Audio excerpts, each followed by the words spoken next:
We only have 3 minutes left to vote in the Sports Cage Ultimate Christmas Song bracket today. Arash, you're going to get one of the last votes in. I don't even know if you know some of these songs. Mariah Carey, All I Want for Christmas. Don't lie. Don't be a hater. You like that song. Up against Elvis, Blue Christmas. Who do you want there? It's the East Conference. Going on to the Final Four. I'm going Mariah. Yeah, Mariah's okay. I'm going Mariah. Come on now.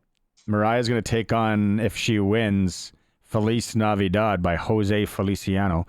And then we have this. Mariah's in trouble. Yeah. Then we have this ring-a-ding-dong dandy going on here as well. Mary's Boy Child by Boney M against Let It Be Christmas by the great Alan Jackson. Who do you like? I'm going to go with Alan Jackson. Can I ask you a question, by the way? How many Christmas sweaters do you own? I have the over-under at 6.5. This is the only one I own. My other stuff is just regular gear. You're calling my regular gear Christmas sweater? Which one are you thinking? I don't know. I thought this is my former flag football team. We got Christmas sweaters made one year. Cobra Kai. I just figured if you have one of those, you must have a few. That's where I was going with it. No, I don't. Mrs. S has like 3 or 4. Me, okay. Yeah. I always have good ideas to get them done, and before I know it, it's like the 24th. I'm like, well, it's too late now. I'll get it next year. It never happens. Are you on holidays? So you know how people have New Year's resolutions? I have a New Year's resolve. My resolve, my promise is that I'm going to make it to Regina in 2025. Oh. And while I want to hang out with the crew and Western pizza and have our, milkshakes and soda pops, I do request, as part of my resolve, a 10-minute chat with Mrs. S, because I have a lot of questions that I'm looking for answers. I hope she's not listening.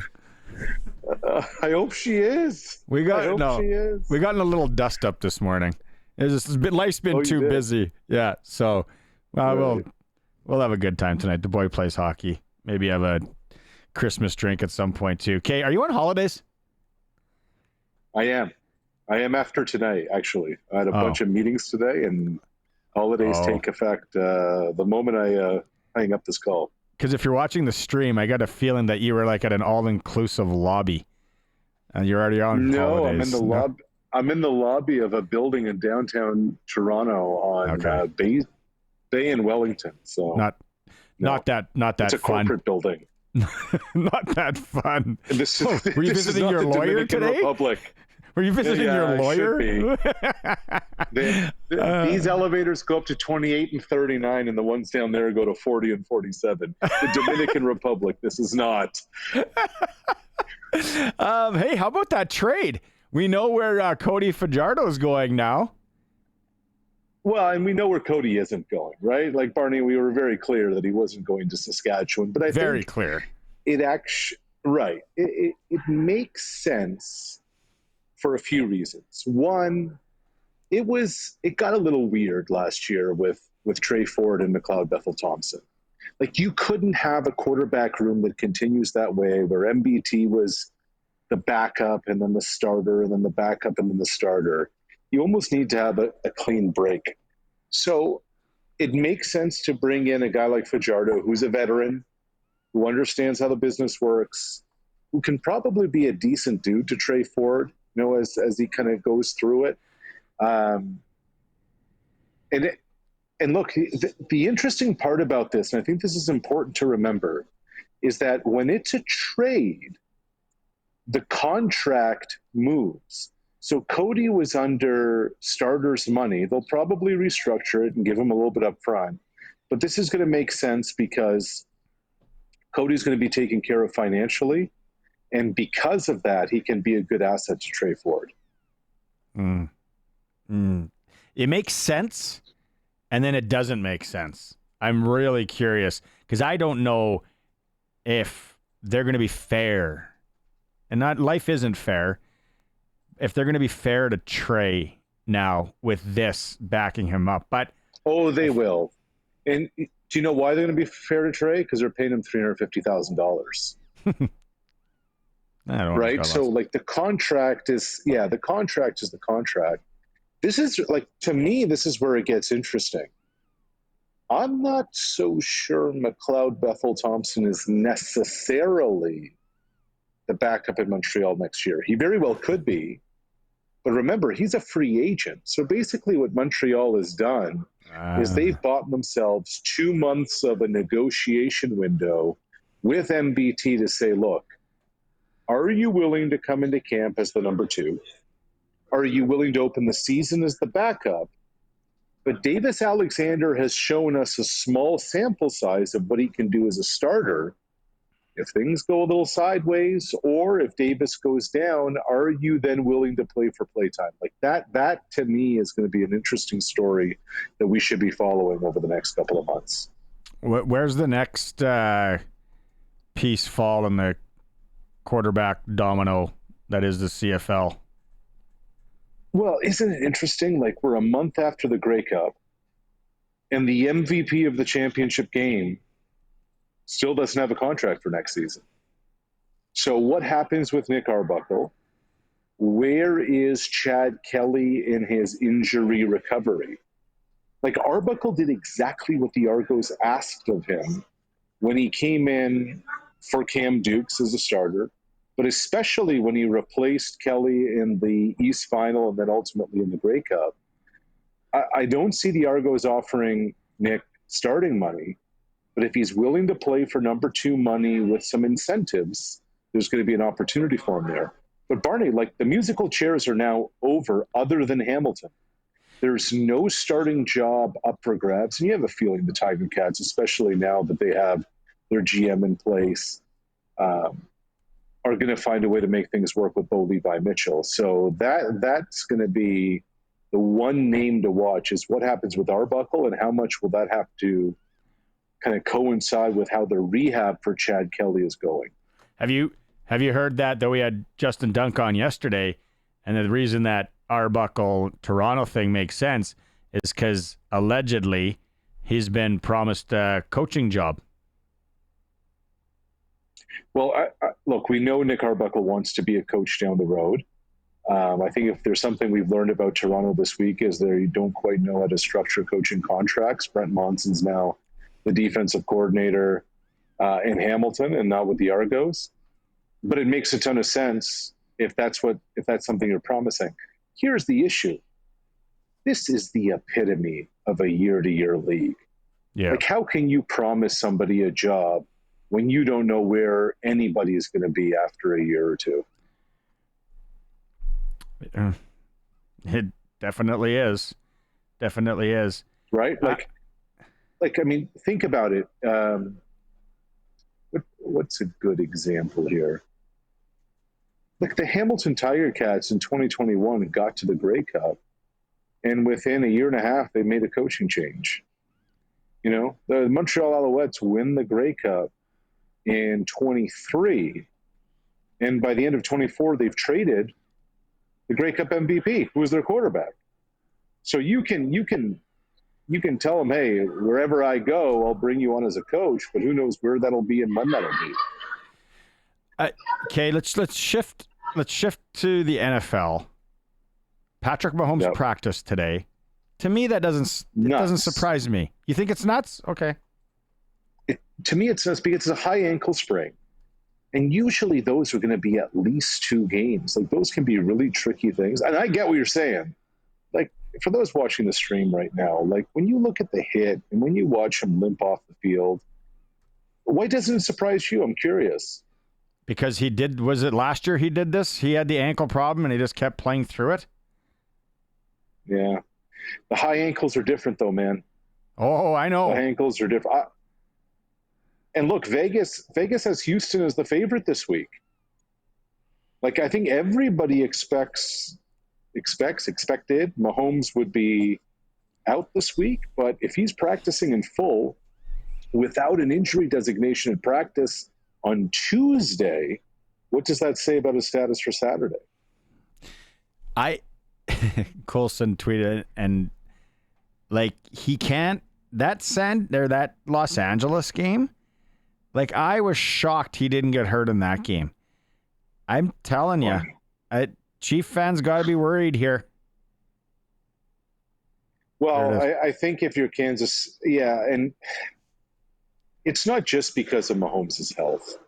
Like KC's getting through week by week by the skin of their teeth. Maybe not last week against Cleveland. But when you watch games and you think about the playoffs, the gauntlet of what Kansas City could run into, Pittsburgh, Baltimore, Buffalo. Do we really think they're going to come out unscathed through that? If that ends up being their road? I don't know, man. I don't know about you, Barney. I think they're in really tough shape. What about Detroit and the Lions? Like, obviously, Lion fans, they won. They were banged up, then they won, and then we have the test against Buffalo, and Buffalo's a really good team right now. Again, like, should Detroit fans be really worried? Well, you have 22 starters, 11 on each side of the ball. Barney, they're down 12 with injury for either significant periods of time or season-ending deals. Like 3 from this past week are done for the season. Carlton Davis, one of their starting defensive backs, very strong. Aleem McNeil, who they just gave a contract extension to in the middle of their defensive line. David Montgomery, who's been the heart and soul of that running game along with Jahmyr Gibbs. Like, there reaches a point where you can have all the great X's and O's, but you need Jimmys and Joes. And I don't know if you heard Dan Campbell's interview with the local radio station. He said, look, we've gotten used to eating filet, but now we're back to eating molded bread, and that's what we need. And this is a great opportunity for all of our guys. It's a great line, except, man, you need like, Detroit had been rolling with 11 straight wins because their players were really good. And now you lose a bunch of players, and I just don't know. I for the first time this season, I now think the Lions are absolutely vulnerable. And what a time for that to happen in the middle part of December. Yeah. It's I feel bad for the Lion fans that I know. And yeah, I agree. Any baseball news? Now, here's the thing. Well, hold on, but just one last thing in Detroit. Okay. It's not over for them. They still have Jared Goff. They still have Amon-Ra St. Brown. They still have Sam Laporta, and they still have Tim Patrick, and they still have Jahmyr Gibbs, and they still only have 2 losses this season. It just feels like it's falling apart at the seams. You know what? Before we get to, I was going to ask you if you have any baseball news, but hold on. Super Bowl odds. I'm just looking here, going to cool bet. If anything's changed. Colson, guess who the favorite is? Super Bowl winner. Bills. There we go. Followed by the Eagles, followed by the Lions. Then Kansas City. So isn't that amazing that the 2 teams that today would have the 1 seed, KC and Detroit, are the 3rd and 4th betting favorite, even though they get a bye in the first round? Very. What kind of value does it? Baltimore's plus 850. I've always liked that value. If they could rest their guys a little bit, I'd like it even more. You know, and are we sleeping? In my mouth. Are we sleeping on Green Bay? Ask you this question. Are we sleeping on Green Bay? That's the one I was going to ask you. As a Vikings fan, it makes me sick to even ask you what that number is, because they're very quietly 10-4. They're very quietly playing really good football, and they're about to get another skilled guy back on offense. Plus 1,200. It's value. It is value. It's absolute value. Like, a 10-win team paying plus 1,200 is incredible. Yeah, and I haven't really watched them much this year. The last 2 weeks, they've impressed me as well. Your Vikings won me money yesterday. They covered 7, so thanks for that. Well, I'm not sure if I like those jerseys that they're wearing. Yeah, I'm with you. Did you see your buddy Kirk Cousins? They just refuse to do anything with him, and Raheem Morris is now non-committal about starting him moving forward. Yeah. Barney, this is validation. This is absolute validation. They didn't throw the ball in the first half last night. I got to get, when you come to Regina, I want to surprise you with a face-to-face with Kirk Cousins. You guys that'd be wonderful. Your the mediator can be Mrs. S. What do you say? Hey, was there any baseball news, or like people might text in and tell me to shut up? But is there any baseball news over there in Toronto?